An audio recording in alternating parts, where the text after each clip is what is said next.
Tinapay mula sa langit. A daily morning devotion with CRC family.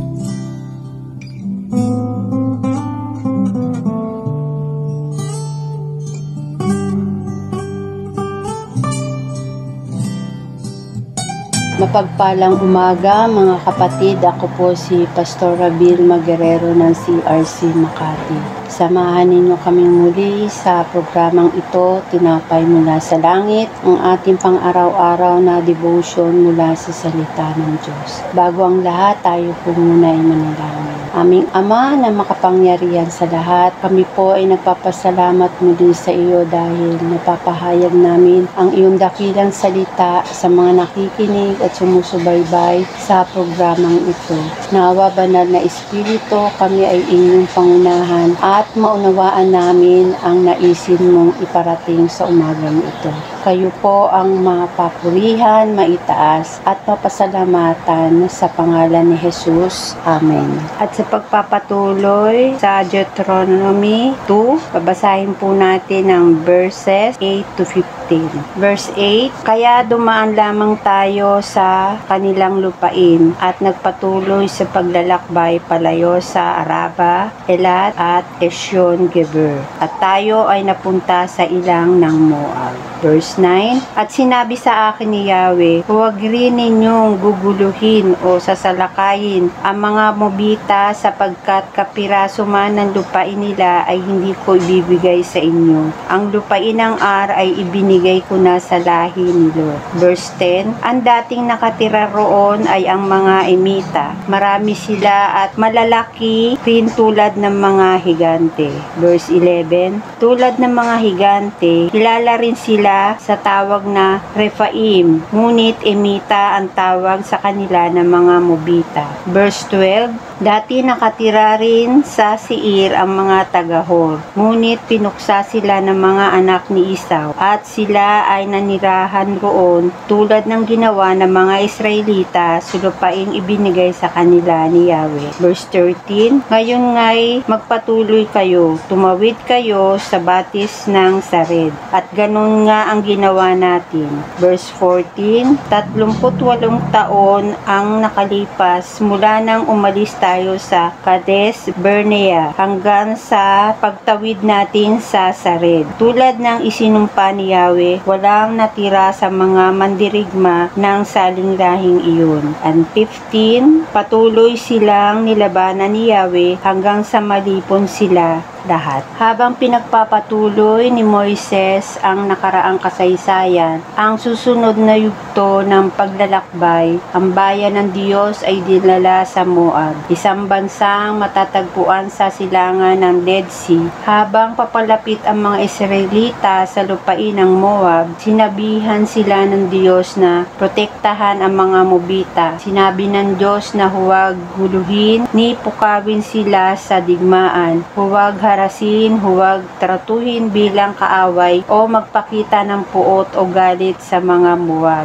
At itinagdag ng Diyos na hindi niya ibibigay sa kanila ang alinmang lupain ng naroroon dahil ibinigay na ng Diyos ang Ar sa mga anak ni Lot bilang pag-aari. Ang lupain ng Moab ay nakuha sa pangalan nito mula sa lalaking tinawag na Moab. Ang anak ni Lot kasama ang kanyang nakatatandang anak na babae. Ang kuwento ni Lot at ang kanyang dalawang anak na babae ay nakatalaga sa Genesis 19. Makikita natin ang pagbaksak ng Sodoma at Gomora. Sila Lot lamang at dalawang anak lamang ang nakatakas. Nakita natin na iniligtas sila ng Panginoon dahil sa kanyang kahabagan at pag-alala niya kay Abraham. Pinaalis sila si Lot mula sa gitna ng pagkawasak. Nang gibain ng Diyos ang mga lungsod at sila ay nanirahan sa kabundukan. Sa pagtira nila sa kabundukan ay nagkaroon ng anak ang dalawang anak niyang babae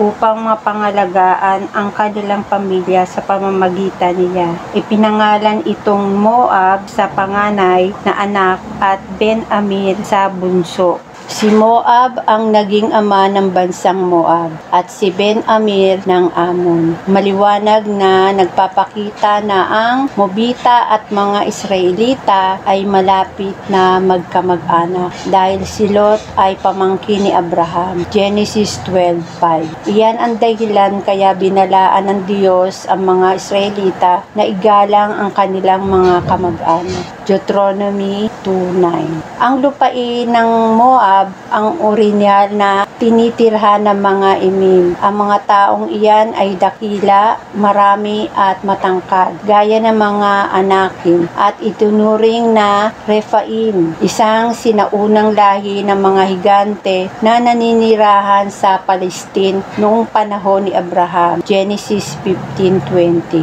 Ngunit tinawag sila ng mga Mobita na Emim. Tungkol sa lupain ng Seir, ito ay orihinal na tinitirhan ng mga Horites, ngunit itinaboy sila ng mga anak ni Esau at nilipol sila sa harap nila at nanirahan sa kanilang lugar. Inalis ng mga anak ni Esau ang mga Horites dahil ang Diyos ang nakipaglaban para sa kanila upang ibigay sa kanila ang Seir bilang pag-aari. Verse 22. Ang layunin ng background na impormasyon na ito ay upang ipaalala sa mga Israelita na hindi maaaring kunin ang mga lupain ng Moab at Edom dahil inalaan ito ng Panginoon sa kanila hanggang ngayon, at na papakita muli ito na ang Diyos ay nagmamalasakit sa ibang mga pamilya sa lupa bukod sa Israel. At ang mga Israelita ay tumawid sa batis ng Sared. Ang batis ng Sared ay ang timog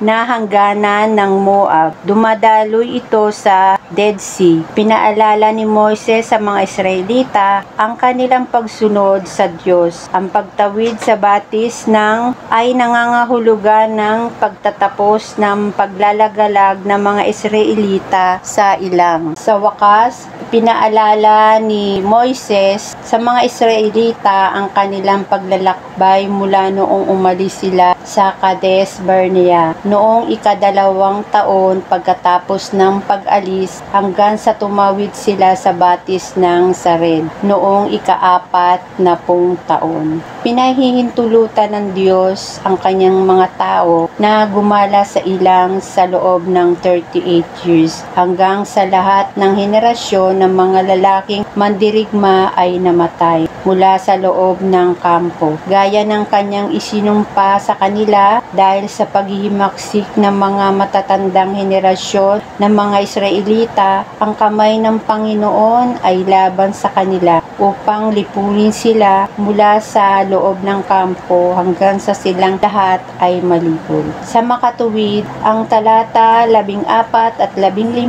ay nagsisilbing marka ng pagbabago sa pagitan ng lumang henerasyon na naghimagsik laban sa utos ng Diyos sa Kadesh Barnea at ang bagong henerasyon na papasok at aariin ang Kanaan. Sa pagbabagong ito, natupad ang pangako ng Diyos. Walang sinuman sa mga taong ito, ang masasamang lahing ito ang makakakita ng mabuting lupain na aking isinumpa na ibibigay sa inyong mga ninuno. Ang sabi ni Yahweh sa Deuteronomy chapter 1 verse 35. Tunay nga na napakabuti at mapagmalasakit ang Diyos na kahit tayo ay sumusuway at nagkakasala sa kanyang mga utos ay mabuti pa rin siya at maasahan din natin ang kanyang katapatan sa kanyang mga salita. Sinabi sa awit 119:89, ang salita ng Diyos ay walang hanggan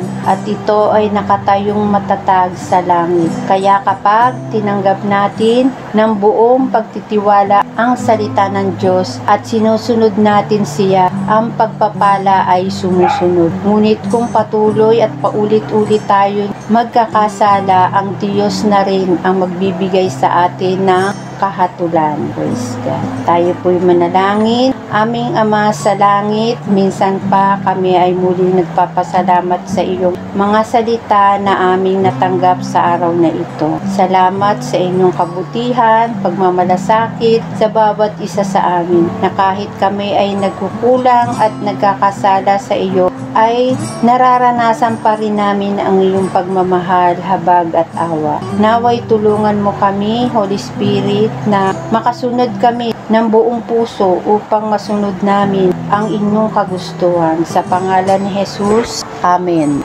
Muli, maraming salamat sa inyong pakikibahagi sa ating programa. Lagi po natin pagnilay-nilayan ang salita ng Diyos mula sa ating mga puso upang lubos nating maunawaan ang kanyang mga salita. Muli ninyo kaming samahan bukas, 5:30 ng umaga sa pag-aaral ng salita ng Diyos sa programang Tinapay Mula sa Langit. Malaya ninyo itong ibahagi sa iba ang bidyong ito upang kayo rin ay maging pagpapala sa kanila. Pagpalain po kayong lahat ng ating Panginoong Hesus at patuloy na patnubayan ng banal na Espiritu. Mapagpalang umaga po sa lahat.